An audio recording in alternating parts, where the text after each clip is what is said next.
सीधी जिले का एक बहुचर्चित कांड जो जिले सहित पूरे मध्य प्रदेश को शर्मसार कर देने वाला कांड कुछ महीने पहले सभी समाचार पत्रों और टीवी चैनलों में ट्रेंड में रहा था, जिससे आप सब वाकिफ ही होंगे।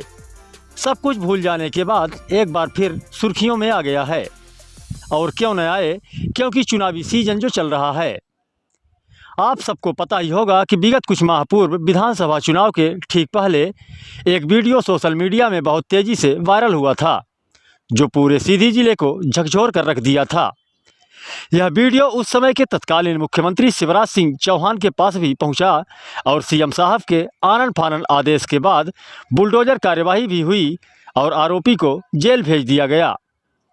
जिस आग की लपट सीधी विधानसभा के उस समय के तत्कालीन विधायक पंडित केदारनाथ शुक्ला के ऊपर सीधे तौर पर आई थी, और फिर विधानसभा चुनाव में जब उनका टिकट कटा तो ये मान लिया गया कि उस कांड की वजह से विधायक का टिकट कट गया है।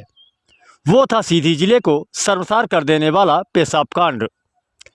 हम इस कांड की चर्चा फिर से क्यों कर रहे हैं, आगे ये भी बताएंगे। दरअसल बीजेपी के पूर्व राज्यसभा सांसद अजय प्रताप सिंह लोकसभा में टिकट न मिलने पर नाराज हो गए और इस्तीफा देकर गोंडवाना गणतंत्र पार्टी से चुनाव मैदान में हैं, जिन्होंने एक चुनावी रैली में आम जनता को यह बताते हुए देखे और सुने जा रहे हैं कि सीधी पेशाब कांड वायरल का मास्टरमाइंड कोई और नहीं बल्कि सीधी के कई बड़े नेता सहित भाजपा के लोकसभा प्रत्याशी हैं।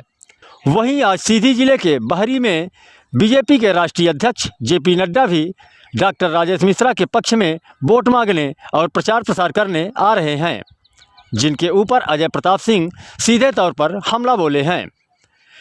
अजय प्रताप सिंह ने केदारनाथ शुक्ला का टिकट कटने को लेकर जेपी नड्डा को दोषी ठहराया है। वहीं डॉक्टर राजेश मिश्रा के ऊपर कई गंभीर आरोप लगाए हैं।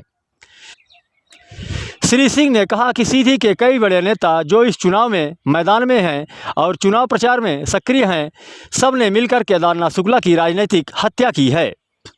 हालांकि भाजपा से सांसद प्रत्याशी राजेश मिश्रा के ऊपर इस तरह के गंभीर आरोप जो सीधे तौर पर लगाए गए हैं, इससे इस चुनाव परिणाम में कितना फर्क पड़ता है, यह चुनाव परिणाम आने के बाद ही पता चल पाएगा। लेकिन पूर्व सांसद के द्वारा डॉक्टर राजेश मिश्रा के ऊपर यह गंभीर आरोप सीधी की राजनीति में एक बार फिर राजनीतिक पारा को चढ़ा दिया है। अगर ये मान लिया जाए कि आरोप सही है, तो फिर सीधी के पूर्व विधायक केदारनाथ शुक्ला का राजनीतिक सफर को समाप्त करने का आरोप निश्चित तौर पर डॉक्टर राजेश मिश्रा के ऊपर है। अब देखना यह होगा कि बीजेपी खेमा और सीधी सिंगरौली संयुक्त लोकसभा प्रत्याशी डॉक्टर राजेश मिश्रा क्या पलटवार करते हैं और अपने ऊपर लगे आरोपों का क्या खंडन करते हैं, यह देखने वाली बात होगी। देखिए पूरी रिपोर्ट। पार्टी के राष्ट्रीय अध्यक्ष आपके बीच में आने वाले हैं, जगत प्रकाश नड्डा जी। मैं बड़ी बड़ी बातें तो नहीं करता, मैं उनसे कहता हूं कि आप लोग जरा उनसे प्रश्न करिएगा, पूछिएगा कि भाई केदार शुक्ला का तुमने टिकट क्यों काट दिया,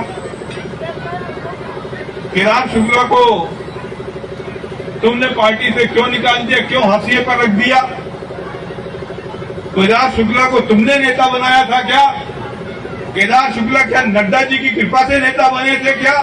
केदार शुक्ला अगर नेता बने थे तो अपनी मेधा और प्रतिभा के कारण, नेता बने थे तो आप सभी के आशीर्वाद के कारण, नेता बने थे तो आपके सहयोग के कारण, नेता बने तो आपके लिए जो किए गए संघर्ष के कारण। एक दिन में केदार शुक्ला नहीं तैयार होता, लेकिन केदार शुक्ला की जो राजनीतिक हत्या हुई है उसमें जगत प्रकाश नड्डा से लेकर आपके सीधी के बड़े बड़े नेताओं का हाथ है, जो आज इस चुनावी समर में बड़े बड़े नेताओं का हाथ है। उनके खिलाफ राजनीतिक साजिश की गई। 2 साल पुराना वीडियो, सारी बातें सेटल हो चुकी थी, और फिर आप अपने बालिग बेटे की गारंटी लेते हो। बताओ दादा कि वो बाहर जाके क्या कर रहा है, आप दादा गारंटी लेते हो अपने बालिग बेटे की, और वो तो उनका समर्थक था।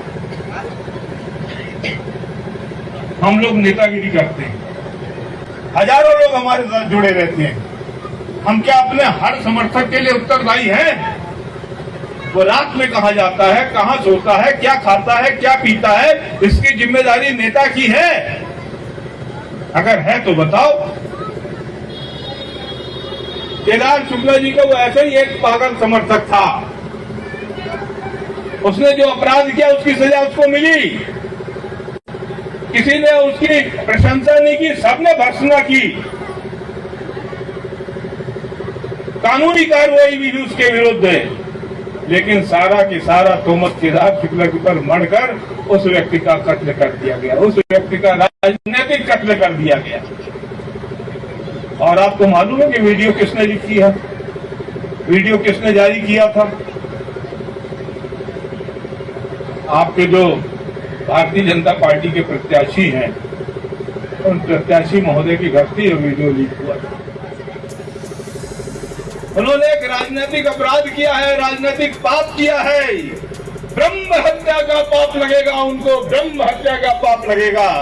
वो चाहे इस जीवन में न उभर पाए, लेकिन मेरा दावा है कि अगले 7 जीवन तक नहीं उभर पाएंगे इस पाप के लिए। उनको उसका जवाब देना पड़ेगा, इसी धरती पर देना पड़ेगा, इसी समय पर देना पड़ेगा। और जो लोग इसमें उनके सहभागी हैं, वो भी उतने ही दोषी हैं, वो भी उतने ही दोषी हैं। साथियों, जो व्यक्ति अपने साथियों के विरुद्ध साजिश करता है, जो व्यक्ति अपने साथी को पीठ में छुरा भोंकता है, उसका आप कितना विश्वास करोगे? बोलो, विश्वास करोगे कि नहीं करोगे? विश्वास करोगे कि नहीं करोगे? जोर से बोल के बताओ, विश्वास करोगे कि नहीं करोगे? और जो व्यक्ति ऐसा अविश्वासी है, जो अपने साथी के पीठ पे छुरा मारता है, जो व्यक्ति मुंह में राम बगल में छुरी लेकर चलता है, ऐसे व्यक्ति को सजा क्या मिलनी चाहिए? ऐसे व्यक्ति को क्या सजा मिलनी चाहिए? ऐसे व्यक्ति को सजा ये मिलनी चाहिए कि ऐसे व्यक्ति को खारिज कर देना चाहिए। राजनीति से भी खारिज करो, समाज से भी खारिज करो। साथियों, कल जगत प्रकाश नड्डा जी से ये सवाल जरूर करिएगा, जरूर करिएगा।